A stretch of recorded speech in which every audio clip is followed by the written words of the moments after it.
المغرب. حديثنا عن المغرب يطول، وحديثنا عن المروك يعني يعتبر توابل، يعتبر يعني ملح الحياة. لماذا؟ بدأ بالإعلام المغربي الذي يعني كان له، يعني هو عنده الحق أنه يتكلم عن معاناة الشعب المغربي والفقر المدقع والأزمة الكبيرة والديون المثقلة التي يعني على كاهل النظام المخزري. الإعلام المغربي والصحافة المغربية التي تروج لأن هناك حرب في الجزائر، وهناك يعني فرقة من الجزائر تريد الاستقلال وكذا وكذا.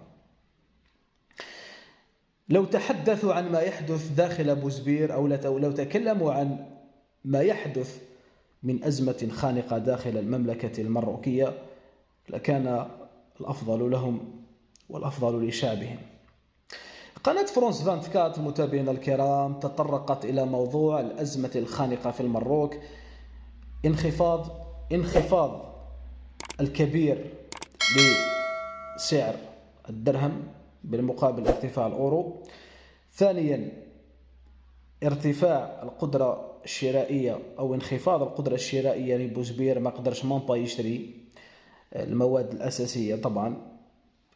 الحاجة الثالثة، ثقل الديون على إمارة بوسبيرة التي تعدت حاجز 100 مليار دولار. ثالثا، يعني فرقة من الجزائر تريد الاستقلال وكذا وكذا. لو تحدثوا عن ما يحدث داخل بوزبير، أو لو تكلموا عن ما يحدث من أزمة خانقة داخل المملكة المروكية، لكان الأفضل لهم والأفضل لشعبهم. قناة فرانس 24 المتابعين الكرام تطرقت إلى موضوع الأزمة الخانقة في المروك، انخفاض الكبير لسعر الدرهم بالمقابل ارتفاع الأورو. ثانيا، ارتفاع القدرة الشرائية أو انخفاض القدرة الشرائية لبوزبير، ما قدرش مانبا يشتري المواد الأساسية طبعا. الحاجة الثالثة، ثقل الديون على إمارة بوسبيرة التي تعدت حاجز 100 مليار دولار. ثالثا متابعينا الكرام، المروك أعلن الإفلاس بطلبه لقرض مرن. مش معناتها قرض مرن لمدة عامين، يعني قرض يسحب برك، يسحب الأموال ويخلصها. يسحب الأموال باش الملك تاعهم، ماشي الملك، باش ولد الملك يشري قصر في باري، يشري ساعة كذا باش يدير كادو لصاحبته هذيك الإسبانية. أنا ما فهمتش هذاك باع سبتة ومليلية بيسيكلات هذا ويحب هذيك الإسبانية، ثم قادر يبيعها المرو كومبلي على بالك. أوه ما تريسكي واش تمدوها له على بالك، ولا غير يبيع لكم المرو كامله ليسونسيال. راه نخليكم تسمعوا تقرير تاع قناة فرانس 24 متابعينا الكرام عن ما يحدث في الزريبة، وبعدين لا نعاودها. يا أخي ماشي أنا اللي قلت عفسة، تبعتوا الفيديو تبع الشارع الانتقادي سقطي اتهاما العديد من الاجراءات لم لتسييس تقم بها المظاهرات. حكومه. سقطي اتهاما وجب ان نعطي الكلمه لضيفي، لكن في اقل من 10 ثواني لأن الوقت انتهى. هل ثمة اجنده سياسيه سيد عبد السلام العزيز؟ باختصار شديد لو سمحت. باختصار، انتهى الوقت. محاولة تشويه الجزائر.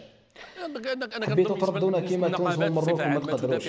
مادام مازال كاينين رجال في الجزائر قسما بالله ما تردونا كيما المروك وما تردونا كيما بوزبير.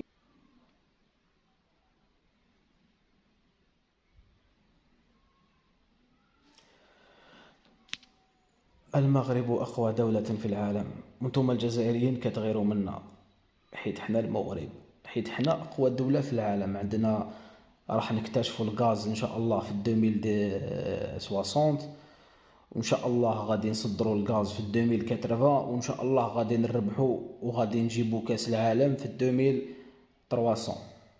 حيت حنا المغرب وانتم الجزائريين كتغيروا منا.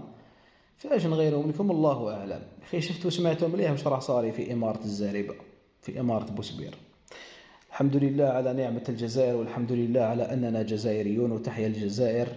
والله غالب سمحوا لنا اللي ما نقدرش نريبونديو عليه في لي ميساج ومن بعد يزعف ويخرج الازعاف تاعو في التعليقات. الله غالب انا ما عندي ماسنجر، ما عندي واتساب، ما عندي والو، ما عندي حتى تيك توك، مانيش نقدر نرد باسكو نحيت هذيك ميساجات. الله غالب خاوتنا سمحوا لنا. الاحرار الجزائريين ديروا لنا لايكات، بارطاجيو الفيديو في مواقع التواصل الاجتماعي باش يوصل الفيديو لاكبر عدد من متابعي ترند الجزائر. كان معكم الياس، السلام عليكم.